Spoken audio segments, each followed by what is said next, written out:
mula sa Ingles. Mapapansin naman na pagsapit ng ikatlong dekada ng ika-10 taon ay dumarami ang mga sali ng mga akdang banyaga mula sa Ingles. Sinasabi dito nang tumungtong ang ikatlong dekada ng ika-10 taon ay dumarami na ang mga akdang isinasalin sa Ingles. At sa pangunguna nga ito nina Longfellow, Ralph Waldo Emerson, Rudyard Kipling at Arthur Conan Doyle. At nito ngang taong 1940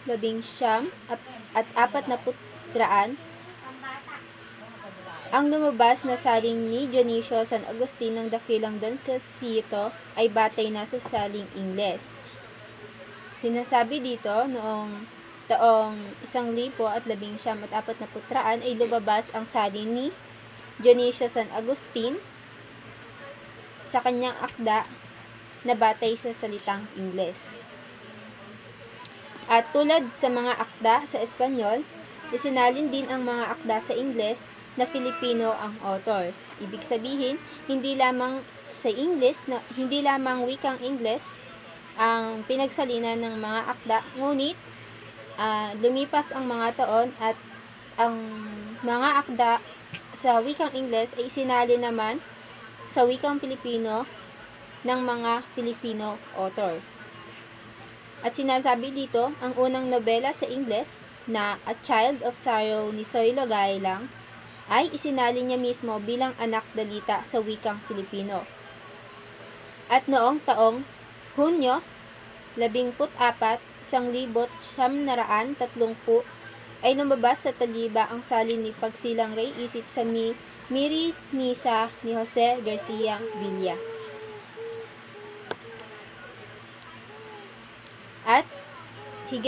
At gayunman, higit na darami ang ganitong trabaho pagkaraan ng ikalawang digmaang pandaigdig.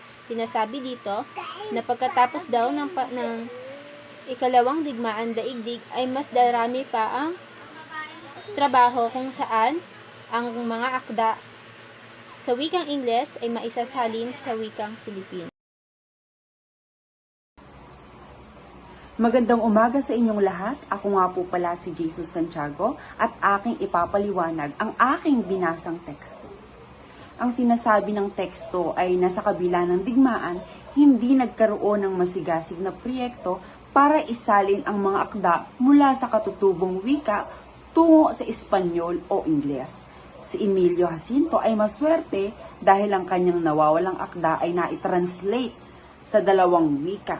Ang pahayag ni Jacinto ay isinalin sa Espanyol ni Juan Caro Y. Mora at nailathala sa Arkibo del Biblio Filipino ni Wenceslao Retana.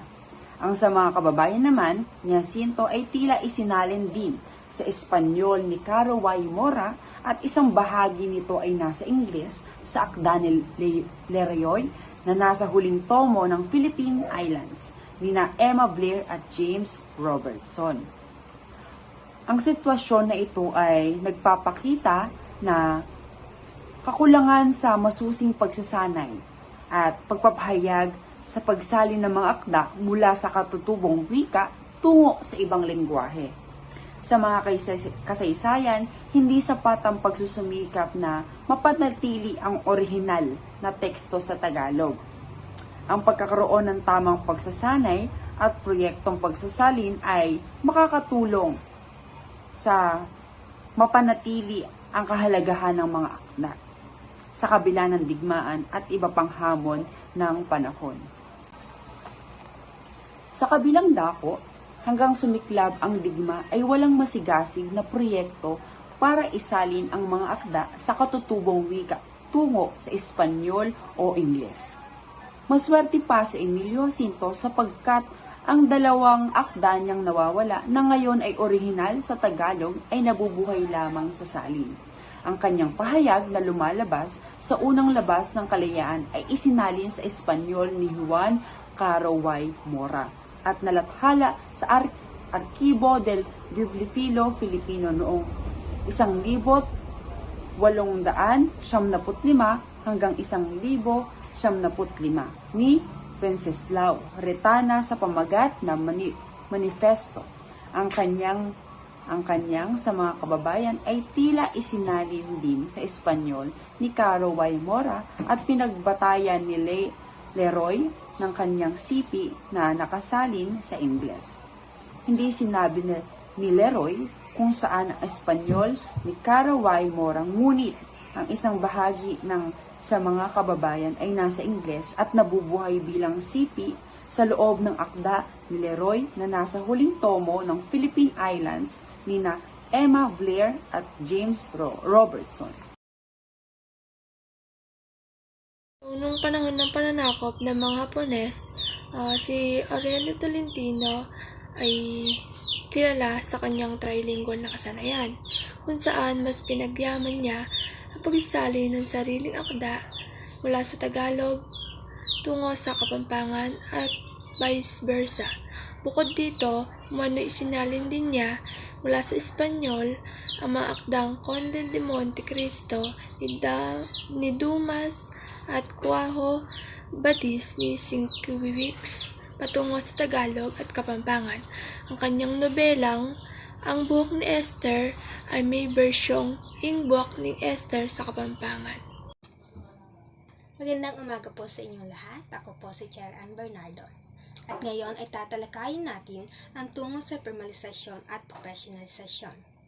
Sapagkat hindi natutugunan ang tinatawag na slavery na layuning utilitaryo, patuloy na kulang sa organisadong malasakit ang larangan ng pagsasalin hanggat makaraan ang ikalawang digmaang pandaigdig.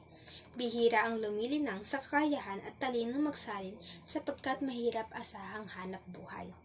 Malimit na ang mga tagasalin ay naitutulak lamang ng likas na hilig o kaya ay mga manunulat at guro sa wika na nagbabaka sakali ng dagdag na kita.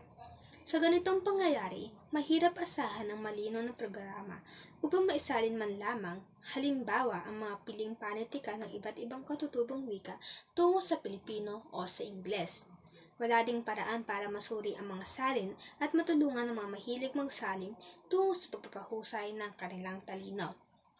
Base sa aking binasa na tungo sa formalisasyon at professionalisasyon, ito ay nagsasaad ng isang suliranin sa larangan ng pagsasalin na may kinalaman sa kakulangan na tinutukoy ni Savory, ang layuning utilitaryo, na tila hindi sapat ang organisadong malasakit sa larangan ng pagsasalin matapos ang ikalawang digmaang pandaigdig.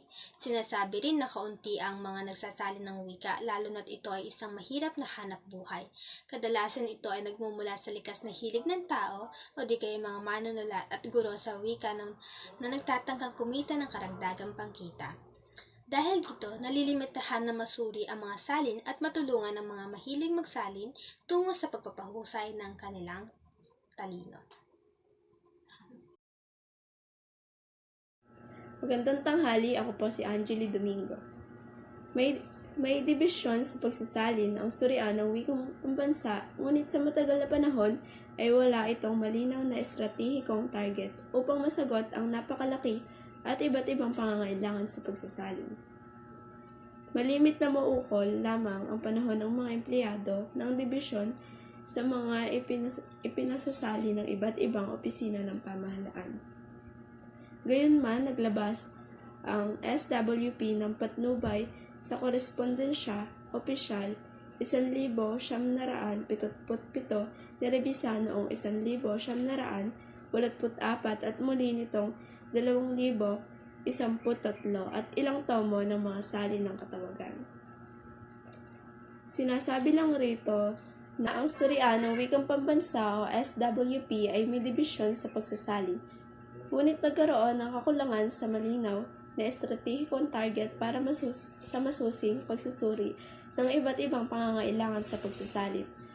Madalas, ang oras ng mga empleyado ng dibisyon ay nakatuon lamang sa mga isinasalin para sa iba't ibang opisina ng pamahalaan. Sa kabila nito, noong 1977, inilabas ng SWP o Surian ng Wikang Pambansa ang patnubay sa korespondensya opisyal, isang gabay na nirebisa noong 1984 at muli noong 2013. Kasama rito ang ilang tomo ng mga salin ng katawagan na naglalaman ito ng matuntunin upang higit na maintindihan ang wastong pagsasalit ng opisyal na korespondensya. Noong unang bahagi ng dekada 1970, ang Partidong Komunista ng Pilipinas ay nagtatag ng isang kawanihan ng pagsasalid upang itaguyod ang paggamit ng wikang Pilipino at bigyang daan ang edukasyon pangmasa. Ang mga mahalagang dokumento ay isinalin mula sa Ingles tungo sa Pilipino, kabilang ang propaganda at mga materyales sa pagtuturo. Kabilang dito ang lipunan at Rebolusyong Pilipino, mga siniping pangungusap ni Mao Zedong, 5 gintong silahis, at mga tomo na sinulat ni Mao Zedong bago idineklara ang batas militar. May mga kadre ng sinanay sa pagsasalin at ibang nakatalaga sa iba't ibang pangkating legal at iligal na mga partido at halos lahat ng mga babasahing ilathala mula sa Ang Bayan hanggang sa Ang Paksa ay may salin sa Pilipino kapag Ingles ang unang edisyon. Ang mga sinanay na tagapagsalin ay itinalaga sa iba't ibang grupo ng partido at ang mga publikasyon ay isinalin sa Pilipino. Ang mga organisasyong pangkultura ay nagsalin din ng mga gawaing pampolitika mula sa ibang mga bansa at may mga pagsasalin sa ibang mga wika sa Pilipinas. Bukod pa rito, isinalin ang mga awit, tula at skit mula sa Metro Manila para magamit sa ibang mga rehiyon ng bansa.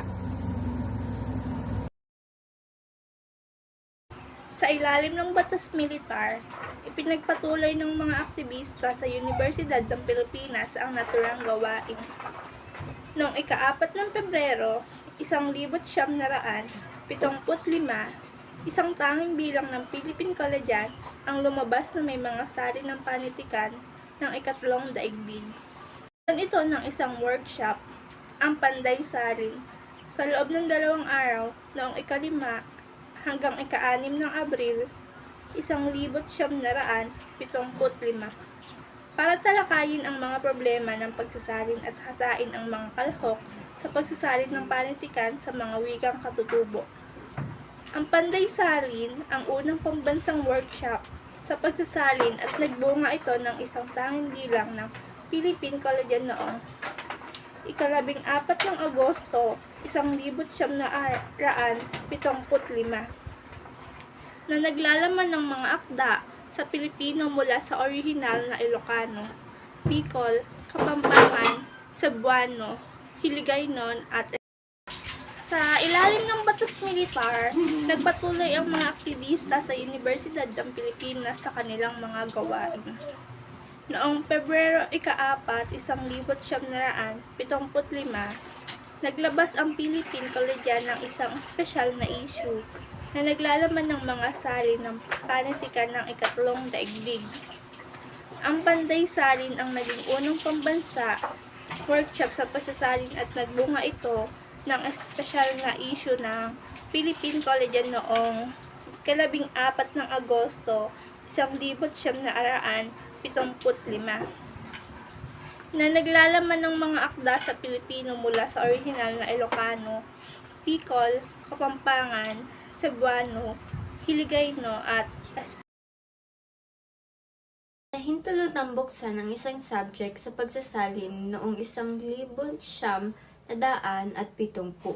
na nang lumaon ay yumabong tungo sa BA Major sa pagsasalin. Pagsapit ng 1988 ay may kursong doktorado sa pagsasalin ang UP. Nagbukas naman ng BA sa pagsasalin noong 1978 hanggang 1985 ang Universidad ng Santo Tomas. Sa ngayon, may subject din sa pagsasalin sa Philippine Normal University. Samantalang ibubukas ito bilang kursong elective para sa di-graduado at graduado sa De La Salle University. Noong ika-15 ng Abril, 1983 ay nabuo ang pambansang samahan sa pagsasalin ng wika mula sa isang workshop pangwika na ginanap sa Batac, Ilocos Norte. Ang samahan ang nagdaos ng unang pambansang kumperensya sa pagsasalin noong Oktubre 1983 sa Hiyas Convention Center sa Malolos, Bulacan. Ang samahan din ang nangasiwa sa proyekto ng LEDCO PNC Consortium para sa pagsalin ng mga akda bernakulo tungo sa Filipino. Saad sa akda na aking nabanggit o nabasa na noong 1970 ay pinahintulutan ng magkaroon ng subject sa pagsasalin. At noong 1988, nagkaroon naman ng kursong pagsasalin sa UP. At ito ay nagbukas noong 1978 hanggang 1985. Ito namang mga taon na to ay nagbukas ang Universidad ng Santo Tomas at nagkaroon sila ng subject sa pagsasalin.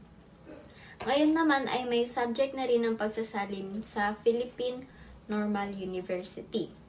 Noong ika-15 ng Abril 1983 naman ay nabuo na ang samahan na pagsasalin ng wika, na pagsasalin ng ating wika at ginanap to noon sa Batac, Ilocos Norte. Nagdaos din ng pagsasalin noong Oktubre 1983. Ito ay ginanap sa Hiyas Convention Center sa Malolos, Bulacan naman. Ang samahan na to, ang nangasiwa dito ay ang LEDCO PNC Consortium para sa pagsalin ng akdang vernacular tungo sa Filipino. Sa madaling salita, ang pagsasalin ay naglalabas ng mas malalim na pag-unawa at kamulatan hinggil sa kultura at kalaman, lalo na sa larangan ng panitikan. Dahil sa formal na pagsasanay at kapisanan na nadadagdagan ang mga kausayan sa pagsasalin. At dahil sa pag-usbong ng wikang Pilipino, mas naging malawak at malinaw ang mga paksa ng mga salin. Ito ay naglalayong mapalakas ang pambansang kamulatan sa pamamagitan ng pag-unlad at pagpapahalaga sa pagsasalin ng mga panitikan mula sa iba't ibang wika sa Pilipinas.